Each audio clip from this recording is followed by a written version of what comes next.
ये शेर शौकीन अहबाब की नजर कि आपे अदल इंसाफ दी तकड़ी थे मेरी सज्जन वफा चा तोलेण। आपे अदल इंसाफ दी तकड़ी थे मेरी सज्जन वफा चा तोलेण। जे झुके ना पलड़ा चंगियाइयां दा सारी उम्र ना बेशक बोले। गमगीन लतीफ होवे सच ते तां मुड़ सोच समझ के रोलेण।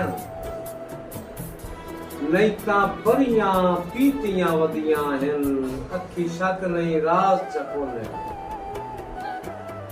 नहीं तां भरियां पीतियां वदियां हिन अखी शक नहीं राज चकोले।